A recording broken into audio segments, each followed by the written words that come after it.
Welcome back to Conflicts of Interest. This is episode 253. I'm the host, Kyle Anzalone. On today's show, I have news on Ukraine, North Korea's ICBM test, and a few stories about China and the U.S. relationship. So, Share Today's show is hosted at the Libertarian Institute, and right now we are hosting our spring fundraiser. So, if you'd like to head over and support the work we're doing here on the show, also the news that me and Will Porter have been writing up for the Institute. We've had multiple stories every day. I think we're over now 50 in the month of March. And so if you want to be able to read the news without the mainstream media spin, consider going on over to the Institute and supporting, so me and Will Porter continue to have a platform to do that, and also for a platform for this show as well. So if you like what we're doing here, be sure to support the Institute. It's a great time to do it. There's tons of kit bats right now. You can get free books, bags, muds, all kinds of stuff. Libertarianinstitute.org/donate. And then you can also find the show on YouTube, Rumble, Odysee, on the blog at antiwar.com. You can donate to the show, Patreon, Subscribestar, and crypto, all that in the show notes page. And you can get your CBD products at the show sponsor, Paloma Verde, PalomaVerdeCBD.com, promo code PEACE. Great selection, high quality CBD products, and when you use that promo code, you get 20% off and the show gets a kickback. PalomaVerdeCBD.com, promo code PEACE.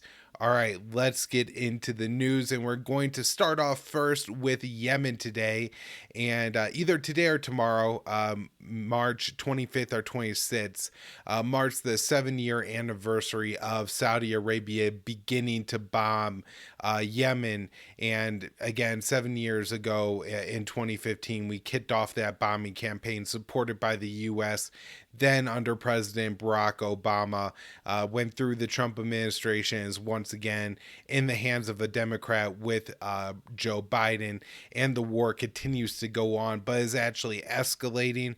I talked about a lot of the recent news going on in Yemen on the last episode of the show, but I did just want to start off by doing a little bit today of a wider view take on Yemen, because it's been such a long war. The destruction there has been predictable. The human suffering, again, predictable, and 100% the fault of the U.S. and our allies, Saudi Arabia, the UAE in particular, but also the UK has been heavily involved in this war.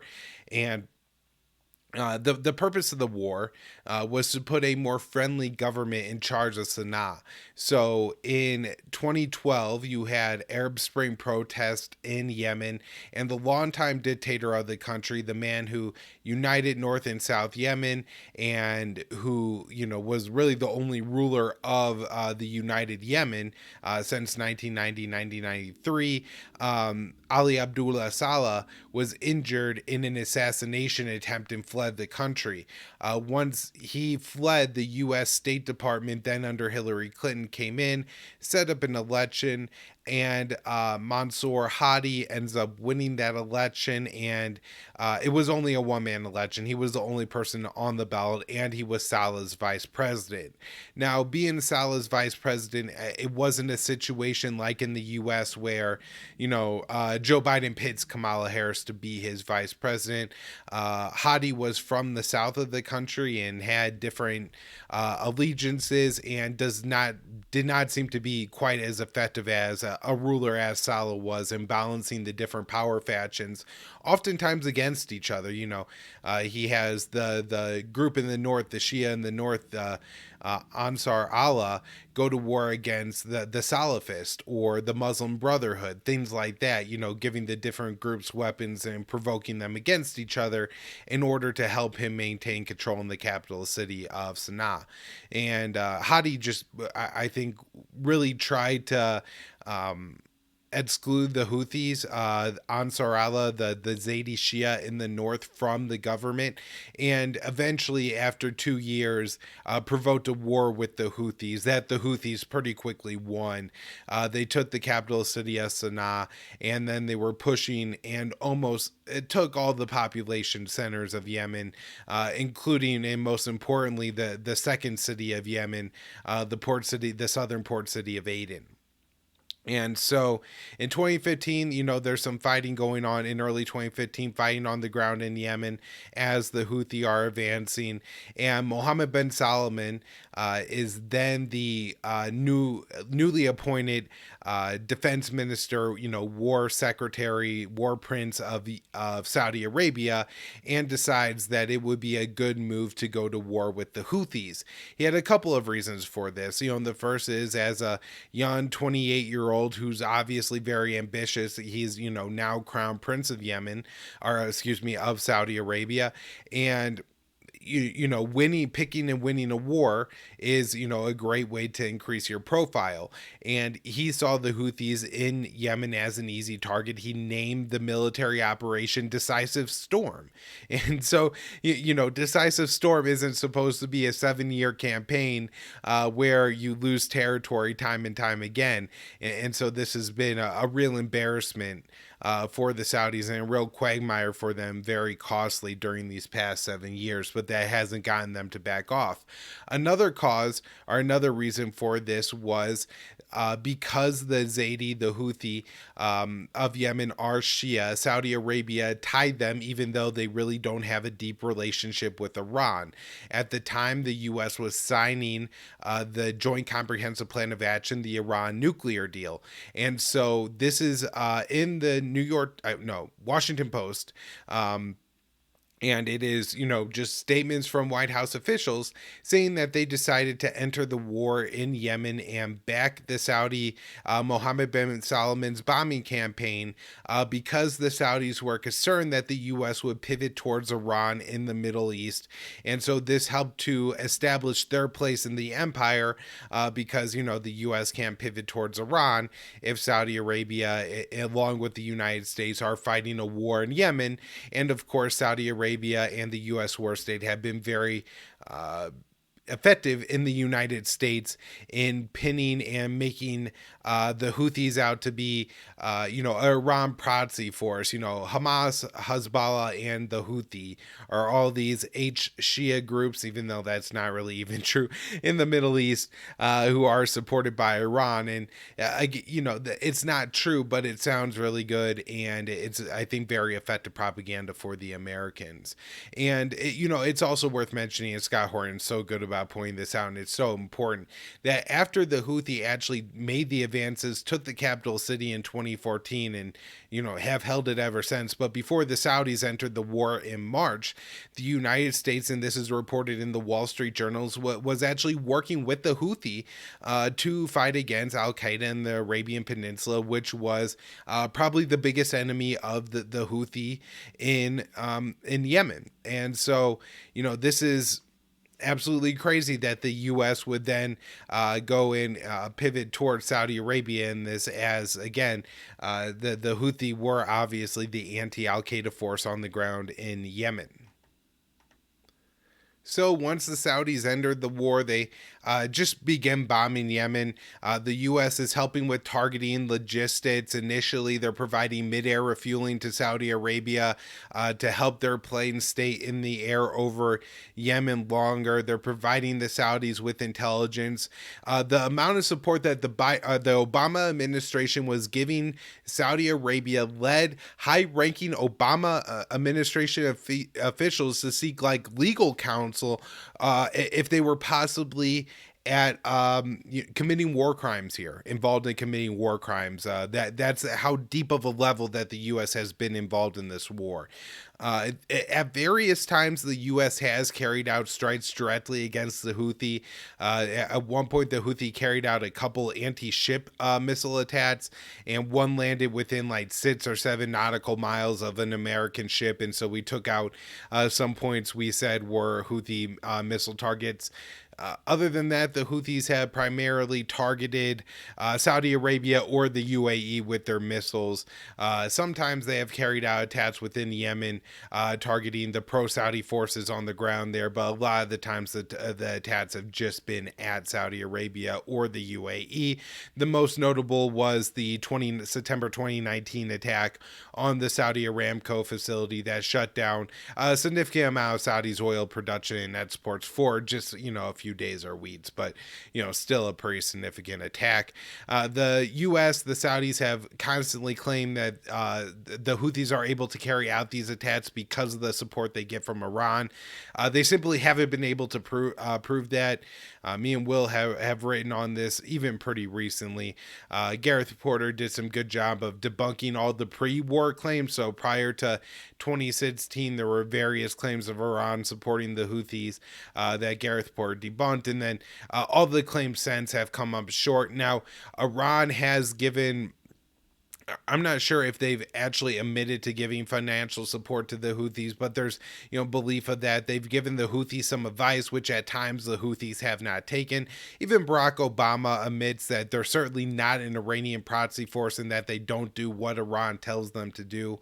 But at the same time, there are growing ties between Sana'a, controlled by the Houthis, and Tehran over the past 7 years. But it doesn't amount to like just Iran giving the Houthis a bunch of drones to predestined targets in Saudi Arabia as some kind of proxy force or anything like that. The main reason for the Houthi attacks on Saudi Arabia are that Saudi Arabia and the United States are enforcing a starvation blockade of Yemen. Right now, the UN is estimating that 161,000 people are in famine conditions. This means their children are severely malnourished and at any time could drop dead of starvation.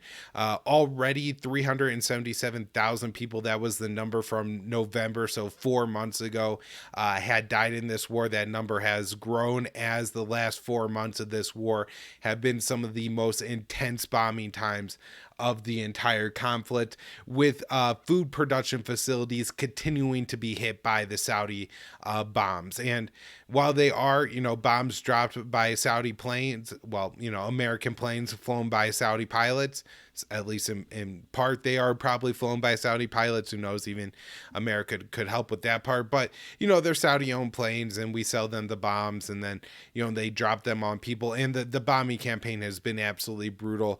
Wedding processions have been targeted, killing, entire Yemeni families. October 2016 funeral bombing killed hundreds of people. Just absolutely terrible. They hit a funeral hall in the middle of the capital city. They hit a school bus packed full of 44 children in 2018, in the summer of 2018. And these are just the most notable ones. But all the time it's a situation. They bombed the communications facility and they killed 2 children playing soccer in the field, or 3 children playing in this field pretty recently. And so these are the kind of toll that this war has taken on Yemen. Now, there have been efforts in the United States to get the United States to pull the plug on this war. And if the United States withdrew their support, Saudi Arabia could not keep up this bombing campaign. Simply impossible, and probably couldn't keep up with the war at all, and would just have to probably end it. I don't think the Houthis could really push to get war reparations from Saudi Arabia. If the Saudis withdrew, the Houthis would probably just have to settle for a country in ruins. But hopefully the Saudis would also lift the blockade and allow the Houthis to the Yemeni people to resume normal business, and the Houthis could start to feed the people of Yemen and stuff like that again. So those efforts will have really just, under Democratic administrations, gone nowhere. The Democrats in Congress aren't interested, and not enough Republicans are. During the Trump administration, the war powers resolutions calling for an end to this to get passed, but Trump vetoed them. It did, I think, cause some pullback of the American support for the war, but not in really any significant way. So here we are, 7 years later. Yemen is in ruins already. People have talked about, years ago, they were saying that Yemen had been bombed bad 20 years. Roads, bridges, hospitals, farming equipment, all the infrastructure has been destroyed. The cranes at the ports, the airport has been bombed, and so it's hard for the planes to communicate with the Sana'a airport, making it dangerous to take off and land. And while the Houthi are not white hat actors, I don't want to present it as that. They have used underage soldiers in this war. They have landmined areas that have led to civilians being killed. They've gone through indiscriminate shelling that's killed civilians. Sniper fire has killed civilians. They fired rockets at targets in Saudi Arabia that were civilian targets. And look, I guess for the Houthis carrying out targets in Saudi Arabia, it's probably somewhat difficult. They don't have the F-15s dropping JDAMs, guided weapons like the Saudis do. They don't have the level of intelligence that the Saudis do, but at the same time they are putting civilian lives at risk with all of this. And they're just not perfect white hat actors is what I'm saying. That's not the take you should have from this. At the same time, they're the biggest villains in this war are Trump, Obama, and Biden, and then Mohammed bin Salman and the leadership of Saudi Arabia. The U.S. has doubled down on that support, by the way, and it seems that with the U.S. trying to isolate Russia, it's only going to, well, at least the worst state is going to convince itself that it needs Saudi oil to offset the energy they're trying to take off the market from Russia, and in doing so they're going to interpret that means that they have to help Saudi's war in Yemen more, and literally the blood of the people of Yemen will be the price that the American people pay for cheaper gas. That's just kind of the reality of the situation and how the American empire operates at this point. So now I want to move on to Ukraine and talk first about some of the news going on there. We now have the UN officially saying that at least 1,000 civilians have died. A lot of people are saying that number is likely at least double that. And if you look at the destruction that has gone on in Ukraine, it certainly is possible. If the number is closer to 1,000 than 2,000, I would say based on the destruction, the only real explanation would then be most of the areas that are getting bombed are evacuated of civilians first.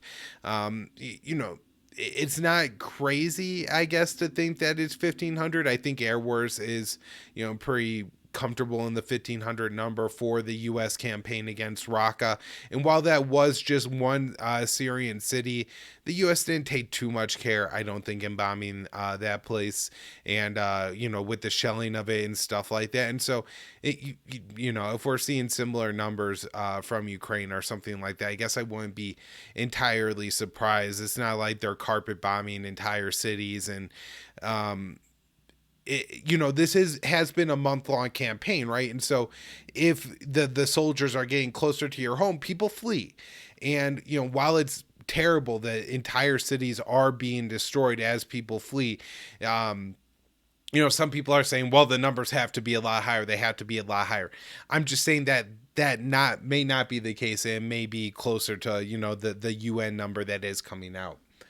Now, there is a lot of talk about the theater destruction in the city of Mariupol.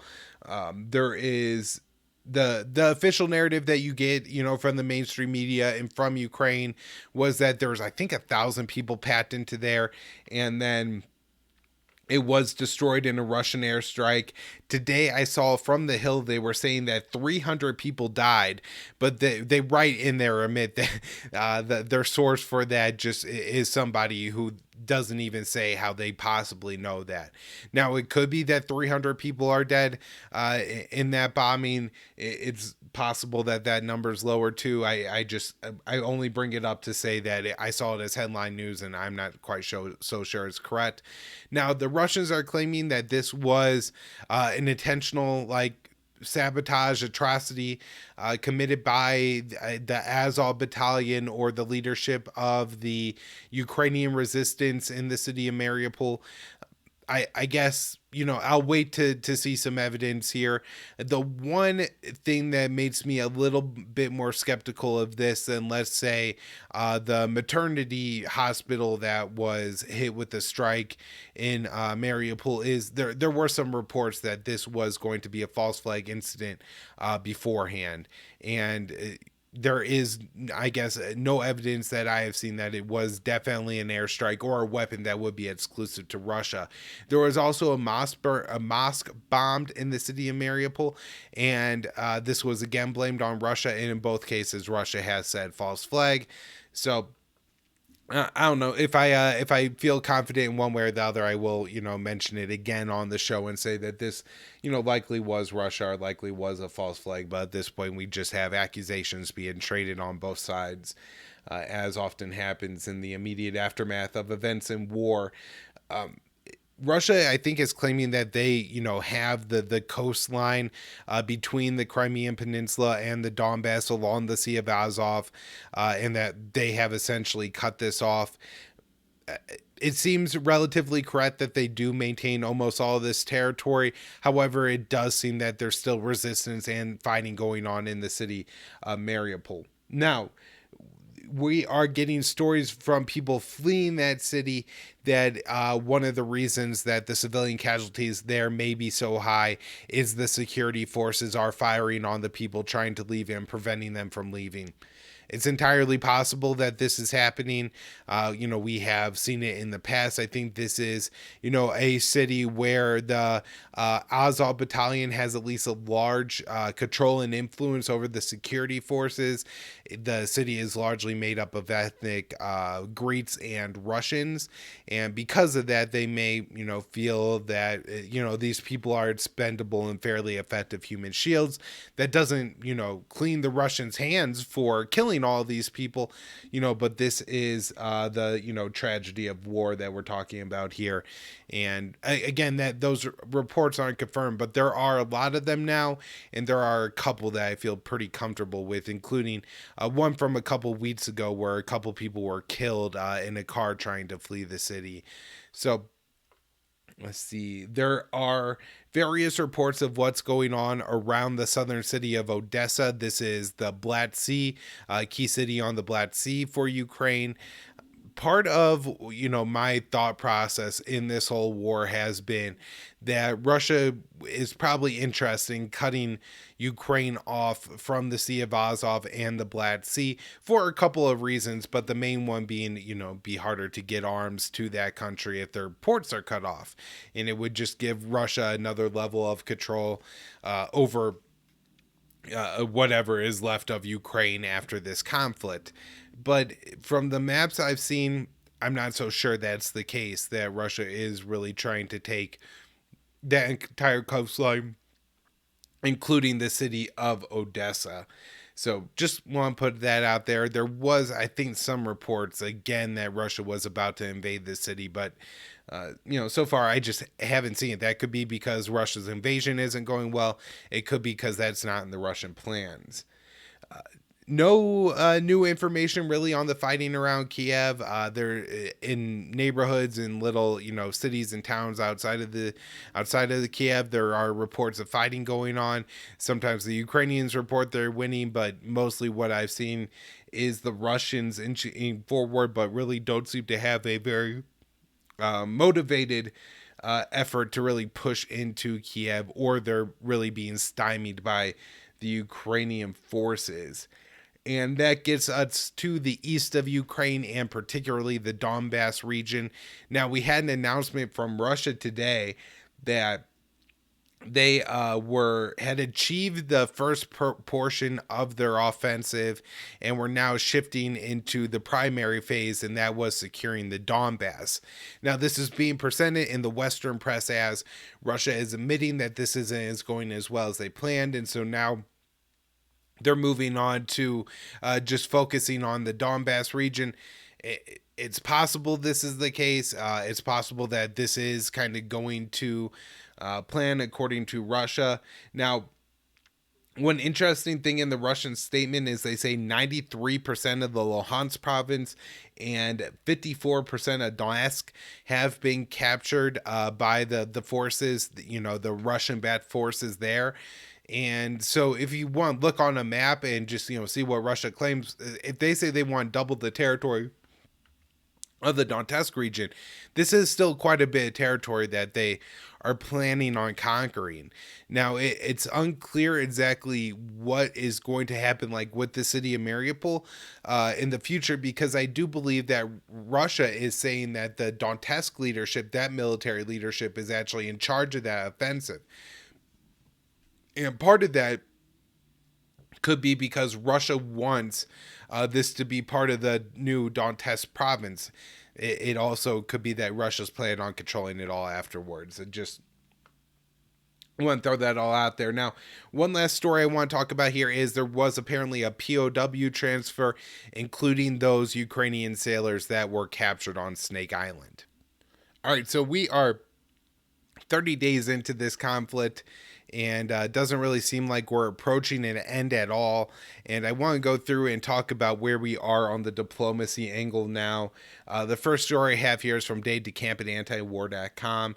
And I just want to mention this for anybody who watches the show on YouTube. Almost all the articles I'm using now are either from the Libertarian Institute, antiwar.com, Responsible Statecraft, and that's because the sites I was using to archive and outline, archive.is and outline, to generate articles to display during the show are currently not working. If I just put up I can't run an ad blocker the way I do this show. And so I can't put up like a Fox News or The Hill article because they have ads that play music in the background and things like that. And it screws up the entire show. So I just go with sites that I know for sure don't have any ads that play. And so that, these are those. But, I still do read from a wide variety of sources as always. But this from Dave DeCamp: Moscow tells U.S. ambassador U.S.-Russia ties on the verge of breaking. The Russian Foreign Ministry summoned the U.S. ambassador in Moscow on Monday in response to President Biden calling Russian President Vladimir Putin a war criminal over the invasion of Ukraine. Over the past week, Biden has also called Putin a murderous thug and a dictator. The Russian Foreign Ministry said it had handed U.S. Ambassador John Sullivan a note of protest over Biden's comments. It is emphasized that such statements by the American president, unworthy of a statement of such high rank, put Russian-American relations on the verge of breaking, the Russian Foreign Ministry said. They warned that hostile actions taken against Russia would receive dire and firm rebuff. Since Russia attacked Ukraine, the U.S. has imposed a series of harsh economic measures against Moscow and sanctioned Putin. So, yeah, Biden keeps calling and has said it, I believe, again today while he's in Europe currently. But we also have Dave DeCamp this later in the week. U.S. formally accuses Russia of war crimes in Ukraine. And so, again, this is after Russia issued that official letter to the U.S. This from Secretary of State Antony Blinken. Today, I can announce, based on the information currently available, the U.S. government assesses that members of Russia's forces have committed war crimes in Ukraine.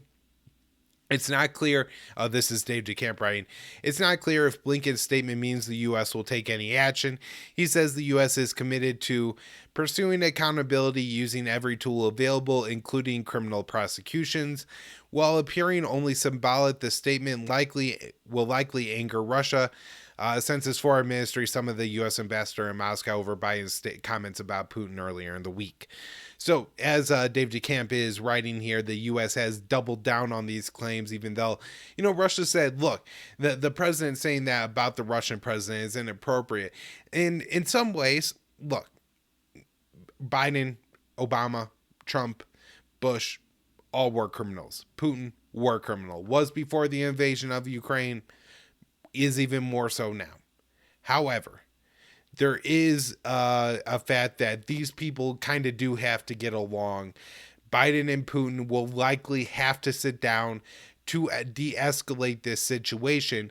And if Biden is just calling Putin a dictator, a thug, etc., etc., it does not prime the ground for diplomacy. Now, is it the end of the world? No, I don't think that this is going to be what provokes Putin to use nuclear weapons or anything really even escalatory, because I think so long as it stays as rhetoric, Putin will likely, in Russia, will still assess and view it that way.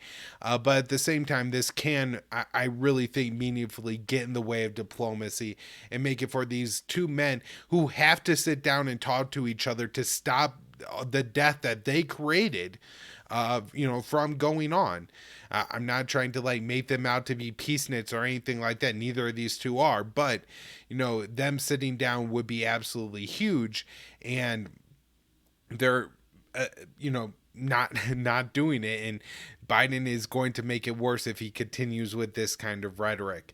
And look, if it would be one thing if the country was, I don't know, I'm trying to think of just some country that doesn't really, New Zealand. Nah, I guess New Zealand has probably Madagascar maybe hasn't participated in a lot of international wars recently. If they're condemning Russia, it's one thing, but the U.S. has waged offensive wars in Afghanistan, Iraq, Syria, Yemen, Libya, Mali, Somalia, Pakistan, and several other countries over the past couple of decades, and so. This, it's a bad situation all around, but and look, we could look at this like with Israel too.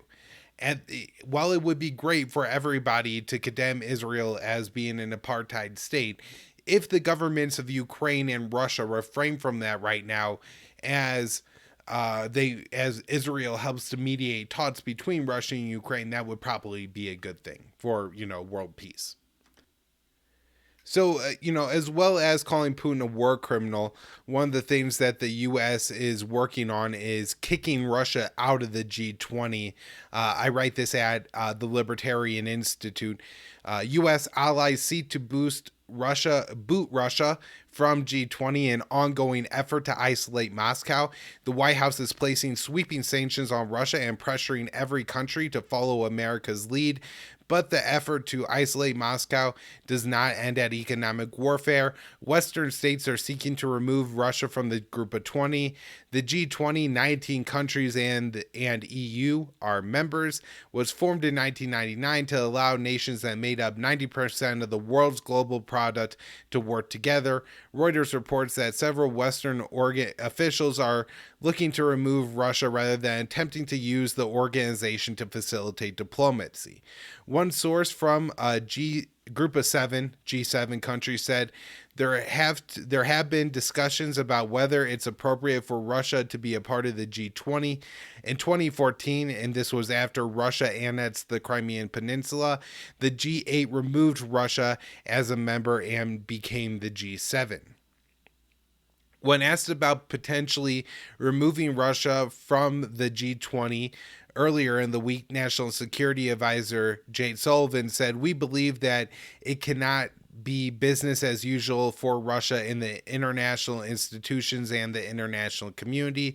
The Commerce Department said its head, Gina Raimondo, also supports the proposal. She welcomed hearing Poland's views on a number of topics, including the operation of the G20, but did not express a position on behalf of the U.S. government with respect to the Polish G20 proposal. Poland is one of the countries that is leading the push to kick Putin out of the G20. The next G20 summit is scheduled for the end of October in Bali, Indonesia. Australian Prime Minister Scott Morrison said it's inappropriate for Russia to attend the upcoming summit. Russian President Vladimir Putin has already received an invitation to the G20 meeting. According to the Russian envoy in Indonesia, Putin plans to attend the event. While the U.S. and its allies may like to boot Russia from the international body, it's unclear how the process will work. China's foreign ministry spokesperson Wang Wenbin weighed in on the issue at a press conference. The G20 is the main forum for international economic cooperation, bringing together the world's major economies. Russia is an important member, and no member has the right to remove any countries' membership. Several countries on the G20 have refused to condemn Russia's invasion of Ukraine, or at least have refused to support American sanctions on Moscow, including India and China. However, the U.S. and its partners could take a different approach and undermine the effectiveness of the G20 by refusing to attend future meetings. The World Trade Organization currently reports Western states are refusing meetings with Russia. Western officials have also walked out on UN sessions when Russian officials were speaking. So the overall goal here is to isolate Russia. Biden recently said that India was shaky and wasn't, fully committed to this. And basically the U.S. is looking at pressuring anyone they can to, join their anti-Russia campaign here.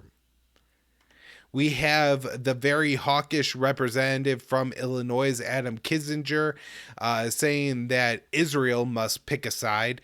This from myself and Will Porter at the Libertarian Institute. Republican Congressman Adam Kinzinger has demanded that Israel pick a side amid Russia's ongoing attack in Ukraine, insisting it cannot remain neutral despite Tel Aviv's effort to mediate negotiations and bring an end to the conflict. The Illinois lawmaker posted a Twitter thread on Sunday arguing that the war in Ukraine is a battle between good and evil in which everyone must pick a side, urging Israel to join Western sanctions campaign against Russia. I deeply support our relationship with Israel, but supporting friends doesn't mean we look past differences. If we don't want to directly attack Russia, then our leverage is in the world uniting in sanctions and assisting the people of Ukraine. This includes everyone, and Israel does not have a special exemption. Kinzinger elsewhere suggested that a future U.S. aid to Israel would depend on its response to Russia's attack, a rare threat from a GOP rep who's long been a vocal supporter of the Jewish state. Maintaining friendly relationships with both Kiev and Moscow, Tel Aviv has been among a small number of nations spearheading diplomacy between the two sides. Turkey has played a similar role, given its own ties with Ukraine and Russia, hosting negotiations recently. Since Moscow's invasion in late February, the U.S. has pressed a number of countries in joining the punitive sanctions spree, though some, such as India and China, have declined to go along. Washington has also proposed moves that could disrupt the relationship between Turkey and Russia and potentially hamper negotiations, and apparently hoping to persuade Ankara to pick a side as well. Now, one of the issues with Kinzinger's statement, of course, is that Israel is an apartheid state, and the crimes that Israel is committing against the Palestinians, or at least as serious as the Russian invasion of Ukraine. And while maybe in the past month in particular, Russia has killed more people in Ukraine than Israel has killed in Palestine, this is a 7-decade-long military occupation, and it's different, but it is the same. So this is, myself and Will Porter writing at the Libertarian Institute. UN Human Rights Report says Israel guilty of apartheid. The UN Human Rights body has accused Israel of the crime of apartheid, saying it has established a regime of systematic racial oppression and discrimination against the Palestinians. The conclusion follows a long line of similar findings from Israel, Palestinian, and international organizations. A report issued Monday by UN investigator Michael Link states that Israel's system ensures the supremacy of one group over and to the detriment of the other, namely in the occupation of the West Bank, arguing that it meets the legal definition for apartheid. The political system of entrenched rule in the occupied Palestinian territories, which endows one racial, national, ethnic group with substantial rights, benefits, and privileges, while intentionally subjecting another group to live behind walls, checkpoints, and under permanent military rule, satisfies the prevailing evidentiary standards for the existence of apartheid. Link's report mirrors previous findings by Human Rights Watch, Amnesty International, and Bet Telem. In addition to Tel Aviv's militarized presence in the West Bank and its prejudiced legal system, the UN investigator noted Israel's support for settler groups has also created an intractable problem in the occupied territories, warning it could only fuel violence and conflict. It is impossible for an acquisition of occupying power to settle hundreds of thousands of its citizens in occupied territories, create for them attractive living conditions, and expropriate and alienate huge swaths of land and resources for their benefit and security without also immerserating the indigenous people and triggering their perpetual rebellion. Originally implemented in South Africa between 1948 and the 1990s, apartheid or separateness in Africans ensured the country was dominated by its white minority in the spheres of politics, culture, and economy. The link noted that some elements of the South African system are not comparable to Israel's. He argued that Tel Aviv's version is in many ways even more brutal than the original, as it includes segregated highways, high walls, and extensive checkpoints, as well as barricaded population, missile strikes, and tank shelling of civilian population. And so, look, at this point in time, I'm not even saying that the U.S. has to decide that this is the moment to name Israel an apartheid state, as it is, working on these very important negotiations, and that, could potentially hamper that. Not to set the Palestinian issue aside, but it's not like there's this particular moment in the United States where Palestinians uniquely have the floor or anything like that. That we are putting their position aside so we could support Israeli diplomacy in Ukraine. However, for the US to now be condemning Israel for refusing to choose a side in that conflict while it carries out its own apartheid that's supported by $4 billion of military aid every year by the United States is just absolutely ludicrous. And it just goes to show how empty all of our politicians are, how stupid they all are, and morally empty. Just terrible, terrible people. All right, so I think that's most of what I have for the talks. There's a report in the Washington Post that former general and current head of the Department of Defense, Lloyd Austin, and the chief of the the head of the Joint Chiefs of Staff, Mark Milley, have been trying to reach their Russian counterparts unsuccessfully. Although that same article does note that there is a deconfliction line that is set up between the two sides, so it's not like there's no military communication going on at all. In some way, these people are political figures, Milley and Austin in particular, and there's a war going on. And while I'm not saying it would be a bad thing for our generals to communicate with the Russian generals, I feel like this communication should be happening at the State Department, and that's where the U.S. is throwing up stonewalls. And not Jade Sullivan, Antony Blinken, our Secretary of State, has been completely useless in any way in negotiating with the Russians on any of this. So that's what I have on thoughts. Let's move on to weapons. Zelensky is asking NATO for 1% of his tanks and warplanes. This is the dumbest request I've ever heard. The Ukrainian pilots aren't trained on any American-made planes, and I'm pretty sure they aren't trained on any of the European-made planes either. I think their Air Force was just the old Soviet system, the MiDs. And so, they've already been denied transferring the MiDs, and so it's not like they're going to give Ukrainian pilots F-35s. 1% of the American F-35s, I think, would be 300 something. The Ukrainians have no idea how to fly these things, and so that would be stupid. Also, the same thing with the tanks. Now, Zelensky could be saying it more metaphorically, like, hey, you should give us all of your Soviet-era weapons because that's only like 1% of your total tanks and warplanes, but at the same time, it just seems unlikely to happen. Now, the U.S. is planning on sending some old anti-aircraft systems into Ukraine. Were acquired by the US after the fall of the Soviet Union covertly, and some of the systems that they're sending to Ukraine include the SAA Gecko. And I believe 1 or 2 shows ago, I had actually talked about Ukraine requesting this particular weapon system.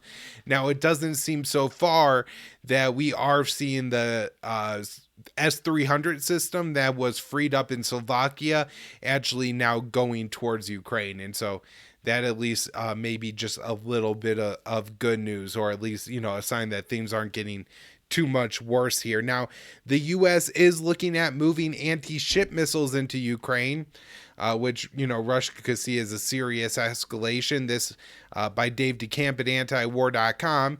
U.S. and allies working to give anti-ship missiles to Ukraine. Dave writes, the U.S. and its allies are working on providing Ukraine with anti-ship missiles as the Western push to flood weapons into the country continues. We have started consulting with our allies on providing anti-ship missiles to Ukraine, a senior Biden administration official said on the sidelines of a NATO conference in Brussels on Thursday, according to Reuters. There may be some technical challenges with making this happen, but that is something that we are consulting with our allies and working on, the official added. And so, it's not surprising that there's some technical challenges to this. My guess is that these weapon shipments Russia would probably try to hit as they were coming into the country. And the U.S. appears to have a lot of military positions right along the border. I think Biden today was only like 60 miles from the Ukrainian border, visiting with some U.S. troops at a Polish base. The U.S. is doing everything it can to send more weapons into Ukraine, and of course, that likely is pushing Zelensky away from diplomacy and more towards thinking that he could fight Russia. Along with the weapons that we are sending to Ukraine, and by the way, I just read today, this was reported in CNN, that the U.S. had provided the $300+ million of weapons to Ukraine that Congress had authorized in February, and we are now on the $1 billion. There's a $200 million package and an $800 million package that the U.S. is now distributing to Ukraine, and they say they're rushing to get them in there, as Zelensky, the president of Ukraine, is asking for 500 Stinger missiles and 500 Javelin missiles a day. I'm hoping that he realizes that this is a flat-out absurd request. The U.S. is building up its forces in Eastern Europe. Myself and this one's just by me. NATO will deploy 4 new battle groups to Eastern Europe, warns of consequences for chemical weapons use. NATO is preparing a buildup along its eastern flank, according to the civilian head of the alliance, Secretary General Jens Stoltenberg. The deployment will consist of 4 new battle groups deployed to Hungary, Bulgaria, Slovakia, and Romania. Battle groups are typically made up of 1,000 to 1,500 soldiers. The Transatlantic Alliance currently has similar deployments in Estonia, Latvia, Lithuania, and Poland. Stoltenberg described the new security situation in Eastern Europe. Along with our existing forces in the Baltic countries and Poland, this means we have 8 multinational NATO battle groups along its eastern flank from the Baltic to the Black Sea. The alliance also has 140 warships and at sea and 130 aircraft on high alert. Now, think of what this means, right? We're 30 years past the end of the Cold War, and when before, the line was halfway through Germany, now we have a major military buildup from the Baltic to the Black Sea. I mean, this is a crazy level of domination and advancement that NATO has made through Europe over the past 30 years. And, it should be understood that at some point that Russia was going to push back on that. That doesn't justify Putin invading Ukraine, but it, does it partly explain why that happened. Back to the article. The Secretary General said the Russian invasion had created a new normal. Stoltenberg has used the COVID era saying several times since the invasion of Ukraine to justify the aggressive NATO stance. The U.S. currently has over 100,000 troops deployed to Europe, and NATO has 400 multinational soldiers under its command. While most of the forces are on the ground, most of the focus has been on the ground forces. The aircraft carrier, the USS Truman, has also been increasingly active. Political reports since the invasion almost a month ago, these jets have flown more than 75 patrol missions across NATO's eastern flank up to Ukraine's border from the Truman. Secretary of the Navy Carlos Del Toro noted that Truman's current role could allow it to be used as a weapon for another nation. This is Del Toro's statement. The role of the Truman with other allies is to deter Russia from further aggression and to be on constant standby for orders that it might be given from our president or from other leaders around the world for the protection of Ukraine and the people of Ukraine. Absolutely a crazy statement. I know that like a month ago, before the invasion was happening, there was the Neptune strike drills going on where the Truman, along with an Italian and a French aircraft carrier and their entire strike forces, and so that's, additional 10 or so support ships for each of the carriers, were under the control of NATO. It still seems that's the case. I was not aware of that beforehand. I conclude the article with the increasing tenuous security situation in Eastern Europe, Western states continue to make evidence-less warnings that Russia is plotting chemical weapons attack as a false flag, while no Western officials have yet said their countries would go to war if any weapons of mass destruction are used. Stoltenberg did say any use of chemical weapons would totally change the nature of the conflict and would be a blatant violation of international law and have far-reaching consequences. This is a far more coherent and direct statement than Stoltenberg made when he was asked the same question by Chet Todd over the weekend. So this is pretty serious. Stoltenberg, by the way, was granted another year as NATO Secretary General at a meeting of the body this week. Now, want to move on to sanctions. And the U.S. has targeted Russia with sanctions. This from Dave DeCamp at antiwar.com. U.S. announces more sanctions on Russia amid our new aid for Ukraine. Dave writes, the Biden administration on Thursday announced fresh sanctions on Russia and $1 billion in new humanitarian aid for Ukraine. According to the White House, the new full blocking sanctions target 400 individuals and entities comprised of Russian elite. The sanctions also hit all 328 members of Russia's lower parliament, known as the State Duma, and 48 members of the Russian state-owned military contractors that produce weapons used by the Russian military. The White House said the sanctions imposed in coordination with the EU and G7 were announced while President Biden was in Brussels. Since the invasion started, the U.S. and its allies have imposed a series of harsh sanctions aimed at decimating the Russian economy, which hurts ordinary Russians. We also have new sanctions targeting Russia's gold. This from myself and Will Porter, writing yesterday at the Libertarian Institute. U.S. and allies sanction Russia's gold reserves.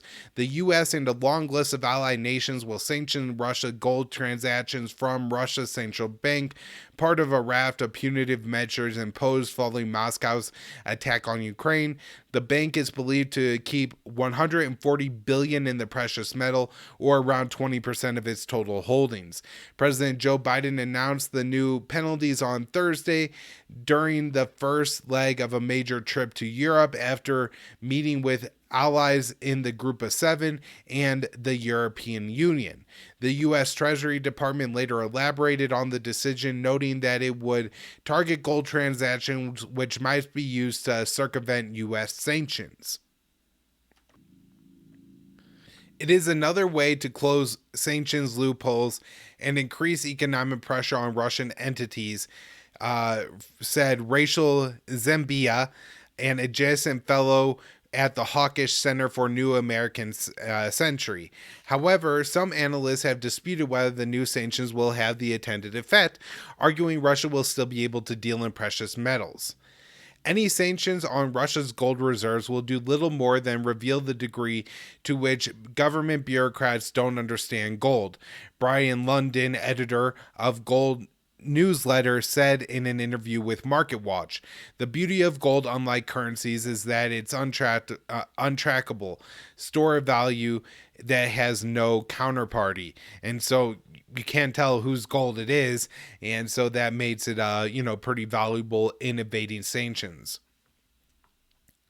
And so I think that's most of what I have on sanctions, at least from the US.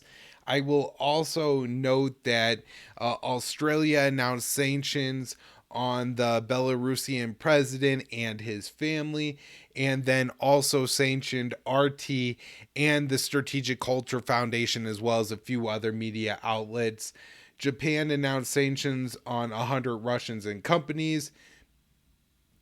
As I said before, India was shaky on following the sanctions, and Turkey is actually making a new demand that in order for them to, play more ball with the U.S., they want sanctions removed that have been put on them because they bought the Russian S-400 missile system.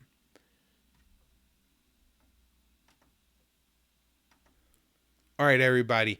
I'm going to hold the China and Korea stuff until Sunday, just for the sake of time. I have two more stories I want to mention.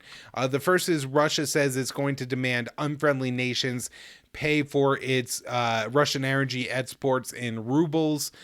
I don't know how this is going to go over. Israel says they'll view it as a breach of contract. I'll see how this one plays out, but it does seem very significant. But a lot of people are, weighing in on this, saying it's the end of the petrodollar, maybe. But I think that maybe the people are really out early and are on it early. I've heard these predictions a lot, so I want to be very careful with it. And then the Ukrainian embassy in Washington said that 7,000 Americans have signed up to join the Ukrainian Foreign Legion. Now, people are saying, 7,000 neo-Nazis. My guess is that isn't the case.